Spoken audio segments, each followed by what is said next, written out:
Something is happening at airports right now, and almost none of it is being explained clearly to travelers like you and me. Not little updates, not minor app changes. Real shifts in how you move through security, how you access the places you rest, and how far you're walking just to reach your gate. I've spent months digging into this because what I kept finding was that all the information out there was written for 30-year-old road warriors, not for those of us managing airports differently after 60. So that's what this video is, not a tech update, a practical guide to what's actually changing and what it means specifically for you. Keep listening, because some of what I'm about to share is going to change how you prepare for every flight from here on out. Let's start with the change moving fastest, and the one catching the most people off guard. Biometric screening, facial recognition at check-in, security, and boarding gates, is already deployed at dozens of major airports across the US, UK, Europe, and Australia, and it's expanding quickly. Here's how it works in practice. At airports with biometric systems fully deployed, you can move from check-in all the way to your gate without handing your passport or boarding pass to a single person.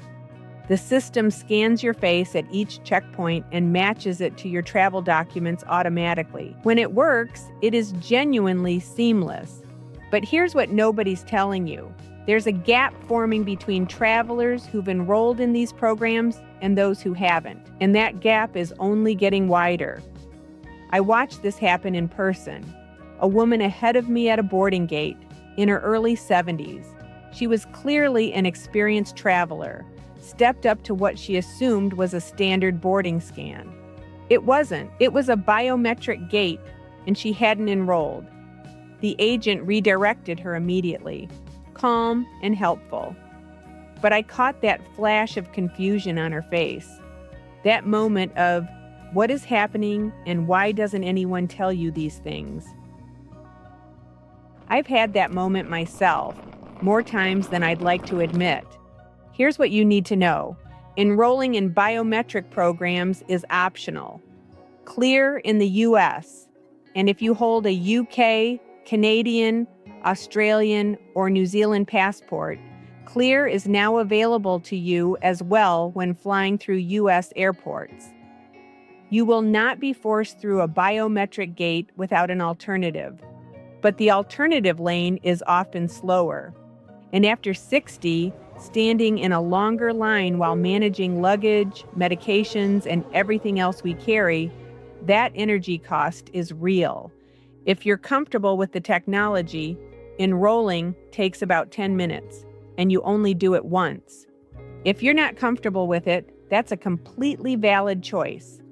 Just know the standard lane may take longer at some airports, and build that into your timing. One more thing for anyone planning international travel. If you're heading to Europe, the EU launched a mandatory biometric border system in April 2026. It applies to US, UK, Canadian, and Australian passport holders entering Europe. On your first visit, you'll provide fingerprints and a facial scan at the border. It's a one-time registration per country, but it does add time, so build that into your arrival planning. Now let's talk about security, because there is genuinely good news here, and most travelers over 60 haven't heard it yet. Recently, the TSA eliminated the shoe removal requirement at standard checkpoints across the United States. For years, keeping your shoes on was a benefit reserved for TSA pre-check members. Now it applies to everyone. For travelers over 60, this is not a small thing. The physical routine of removing your shoes, repacking your carry-on after the scanner, balancing while barefoot on airport floors, that's real physical effort that compounds when you're managing other items. That effort is largely gone now, and I think it's worth taking a moment to appreciate that. CT scanners are also rolling out at major airports. And at airports where they're fully implemented, you may also be able to leave your laptop in your bag and your liquids packed. The key word is may. Not all airports have CT lanes yet, and rules can vary even within the same airport depending on which lane you're in. Before your next trip, spend 3 minutes checking your departure airport's checkpoint type on the TSA website. Search your airport name and CT lanes. It will tell you what to expect. 3 minutes of research changes the checkpoint experience entirely. We're just getting started, and the next change is one that genuinely blindsided me. Let's talk about airport lounges, because the rules changed and they changed quietly. For years, if you had the right credit card, access was straightforward. Walk in, show your card, and that was it. A real chair, a proper meal, somewhere calm and manageable before a long flight. I want to be honest about something. For many of us over 60, lounge access isn't a luxury. It's a recovery strategy.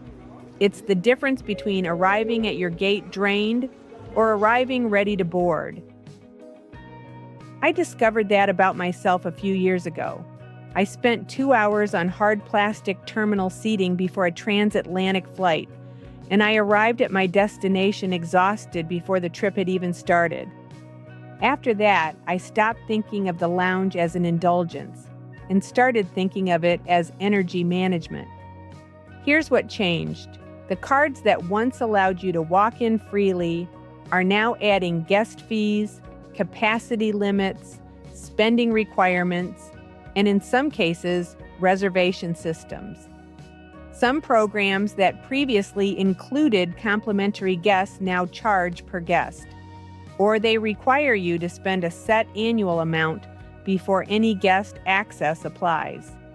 At the busiest airports during peak hours, wait lists are now common. If you rely on lounge access as part of how you manage your travel day, and after 60, many of us do, you cannot assume the rules you knew last year still apply. Call your card provider directly before your next trip. Not the lounge, call the card. Ask specifically about your departure airport. Does your card still provide lounge access there? Are there capacity limits? Do you need to reserve in advance? And has the guest policy changed? And if you find your card no longer provides reliable access, Priority Pass and similar independent memberships are worth looking at. They often cover a wider network than the crowded credit card programs. If this is helping you feel more prepared and less stressed about travel, I'd love for you to subscribe. That's exactly why I started this channel, to make sure travelers like us have someone in our corner when we walk into these airports. Now here's the change that's physical, the one you're going to feel before you even reach your gate. Major airports around the world are in the middle of enormous expansion projects right now. Los Angeles, London Heathrow, and multiple large hubs across Asia. What this means at ground level, at the level you and I actually experience it, is longer walking distances, temporary signage that changes week to week, and gate assignments that shift with little warning. The permanent signage you memorized from your last trip may not be where it was.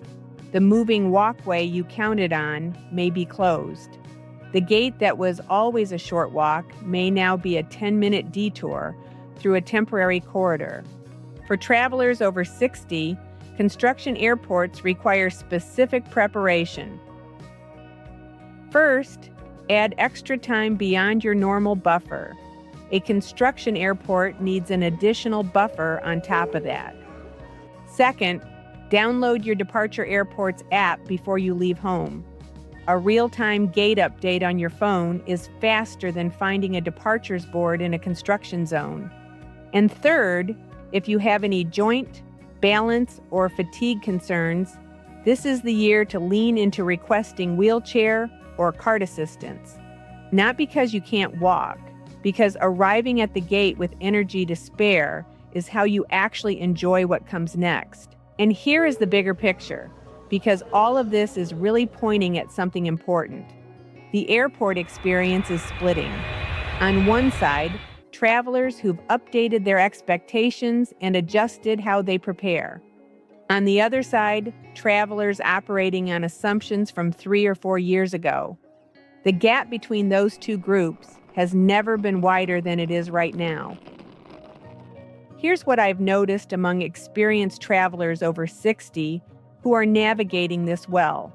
They've made one fundamental shift. They stopped optimizing for cheapest and started optimizing for easiest. Finding flights with the fewest connections, most manageable airports, taking earlier flights, and apps downloaded and set up before leaving home. Before every flight, there are 4 things that are worth doing. Check whether your departure airport has biometric enrollment available, and if you're comfortable with it, enroll once, and it simplifies every trip through that airport going forward. Verify your lounge access benefits directly with your card provider, by phone, not online, and ask the specific questions about capacity, reservation requirements, and guest policy. If your trip involves a major airport under construction, add a specific extra buffer to your timing, and download the airport app before you leave home. And last but not least, if you have any joint, balance, or fatigue considerations, requesting wheelchair or cart assistance isn't a concession. It's how you arrive ready for the trip you planned. When I started looking into all of this, my first reaction was mild frustration. Another set of things to learn, another layer of preparation. But the more I dug in, the more I realized something. The travelers who thrive in changing systems aren't the youngest ones or the most tech-savvy. They're the ones who pay attention and prepare. And that has always been us. You looked into this. You're preparing. That's exactly what it looks like to travel smarter after 60. Thank you for listening today. If this made travel feel a little less stressful, or you learned something you didn't know, share it with your friends and family. Safe travels, and I'll see you in the next video.